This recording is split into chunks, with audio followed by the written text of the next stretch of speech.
Welcome back guys. भाई सभी का फिर से स्वागत है एक नए व्लॉग में। तो भाई इस व्लॉग में हम बात करेंगे मेरी पूरी मथुरा और वृंदावन की ट्रिप के बारे में, और मैं बरसाना भी गया था वहाँ के बारे में भी, कि भाई मैं कौन कौन से मंदिर गया और मैंने कौन कौन सी देवी देवताओं के दर्शन करे। और आपको बहुत ही मज़ा आएगा इस वीडियो को देखने के बारे में। मेरा तो मन यही है कि भाई मैं परमानेंटली वहीं बस जाऊँ, लेकिन बस अभी पढ़ाई के चक्कर में जा नहीं पाते। और सच में वहाँ मन को बहुत ज़्यादा पीस मिलती है, और बिल्कुल जो दिमाग है वो शांत हो जाता है एकदम। मैं तो यही चाहूँगा कि आप भी एक बार ज़रूर वहाँ दर्शन करने ज़रूर जाएं। और इस ब्लॉग में पूरा वही बताऊँगा मैं आपको कि मैं कहाँ कहाँ गया और मैंने कौन कौन से दर्शन करे।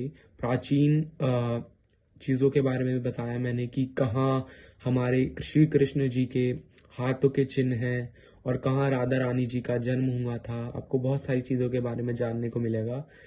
ज़रूर देखें पूरा ब्लॉग। मेरी आपसे रिक्वेस्ट है, क्योंकि बहुत ज़्यादा नॉलेजेबल ब्लॉग है ये वाला।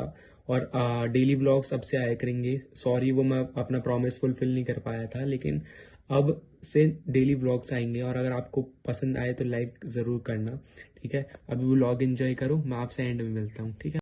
भाई जैसा कि आपसे बोला था, हम निकल गए वृंदावन की ट्रिप के लिए। सबसे पहले हम वृंदावन गए, फिर वहाँ से हम मथुरा बरसाना गए थे। तो वृंदावन में हम रात को होटल में पहुंचे, और वहाँ होटल बहुत देर में मिला, तो सुबह दर्शन करने का ठाना। सुबह सुबह बांके बिहारी जी गए, वहाँ पे बहुत अच्छे तरीके से दर्शन करके फिर हम निधिवन जी गए। निधिवन जी में हमने बहुत भगवानों के दर्शन करे। एक्चुअली ये कहा जाता है कि निधिवन जी में रात को राधा रानी और कृष्ण जी हर रात रास रचाते हैं। फिर हम गए राधा वल्लभ जी। राधा वल्लभ जी पर इतनी भीड़ थी भाई, बहुत ज़्यादा भीड़ थी, लेकिन हमारे दर्शन बहुत अच्छे हुए। मन को बिल्कुल शांति मिल गई वहाँ पहुँचकर।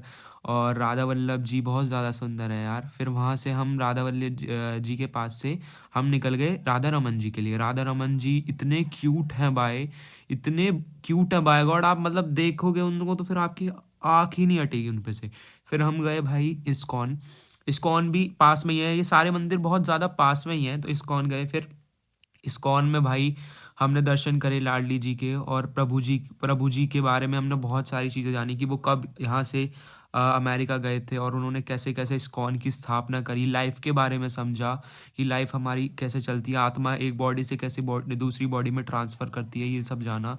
बहुत ज़्यादा मज़े आए।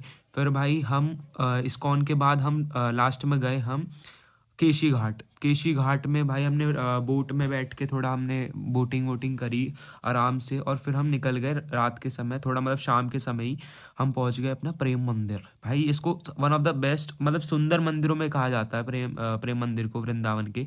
यहाँ पे हमने दर्शन करे अच्छे से। मतलब यहाँ पे दर्शन करके हम रात के समय जब लाइटिंग वाइटिंग स्टार्ट हो गई, तो हम यहाँ से निकलने ही वाले थे। फिर हम थोड़ा अंदर गए प्रेम मंदिर के ही ऊपर।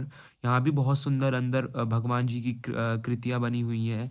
इन सब को देख दाख के हम निकल गए प्रेम मंदिर से सेकंड फ्लोर पे। प्रेम मंदिर के सेकंड फ्लोर पे भी बहुत सारी चीज़ों के बारे में बताया गया है। फिर प्रेम मंदिर के बाद हम निकल गए रात के समय ही गोवर्धन जी के लिए। वहाँ गोवर्धन जी पे हमने बड़े जो विशाल मंदिर है, जो मेन मंदिर है गोवर्धन का, वहाँ पे गए। भाई यहाँ इतने बंदर है ना बाय गॉड, हमारे सामने ही कई लोगों के चश्मे उठा के ले गए। और जब तक आप मतलब पैसे या पैसे तो छोड़ो, जब तक आप फ्रूटी नहीं दोगे जब तक मानते ही नहीं है। फिर हम यहाँ गए यहाँ गोवर्धन जी में। और भाई गोवर्धन जी से फिर हमने दर्शन करे गोवर्धन महाराज के। हमने उनकी इतिहास के बारे में जाना, जो यहाँ पंडित जी बैठे हैं उनसे सब चीज़ जानी। बहुत ज़्यादा सुंदर है भाई, बहुत ज़्यादा बड़ा विशाल मंदिर है यहाँ भी। और यहाँ पे यहाँ पे हम लोग नहाते भी हैं, मतलब यहाँ क्योंकि कनेक्टेड है ना ये वाटर, तो वाटर से मतलब पानी आता है नल से, फिर वहाँ सब लोग नहाते हैं, मतलब अपने ऊपर छिड़कते पानी को चले जाते हैं। और भाई ये वाली जो जगह है ये गोवर्धन जी में, यहाँ पे असली में यानी असल में जो गोवर्धन पर्वत उठाया था श्री कृष्ण ने, वो इसी जगह पर उठाया था अपनी एक उंगली पे। ये मतलब बहुत ज़्यादा प्राचीन जगह है ये। अगर आप गोवर्धन की परिक्रमा करोगे ना, तो परिक्रमा मार्ग भी आता है। फिर हम बरसाना के लिए निकल गए अगली सुबह। अगली सुबह जब बरसाना के लिए निकले, तो ये हमने महारो प्यारो बरसाना ये देखा, क्योंकि हम परिक्रमा मार्ग से गए थे, तो ये ज़रूर मिलेगा आपको जब अगर आप जाओगे। तो हमने परिक्रमा मार्ग देखा वहाँ से। भाई इतने पुराने पुराने घर देखे, मतलब आपको बहुत मज़ा आएगा। फिर हम यहाँ गए यहाँ पे हमने ये देखा कि कैसे मान घाट और दान घाट यहीं से, यहाँ पता है आपको, जो ये मैंने आपको अभी जगह दिखाई, ये वो जगह है जहाँ पर मतलब बैठ के राधा जी रूस गई थी, कान्हा जी से गुस्सा हो गई थी और फिर वो ऊपर चली गई थी मान घाट पे। और कृष्ण जी गए थे दान घाट पे, जहाँ पे उन्होंने बांसुरी और मोर का रूप लेके राधा रानी को मनाया था। तो भाई ये बहुत ऊंची चढ़ाई है, तो आपको ऊपर चढ़ना पड़ेगा, फिर ऊपर चढ़ के बहुत दूर तक जाना पड़ेगा नंगे पाँव, तो आपके पाँव में कांटे वाटे भी लग जाते हैं कभी कभार। यहाँ से फिर भाई हम इस जगह गए जहाँ पे राधा रानी की गोद भरी गई थी। और फिर हम मानगढ़ गए, मानघाट।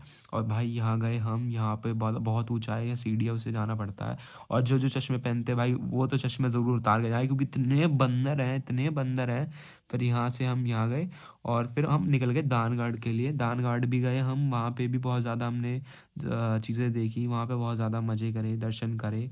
मानगढ़ में तो भाई कीर्तन हो रहा था, ये देखो आप कैसे, मतलब मन शांत हो रहा था, हरे कृष्णा हरे राम ही चल रहा था हर तरफ, बिल्कुल शांत हो गया मन।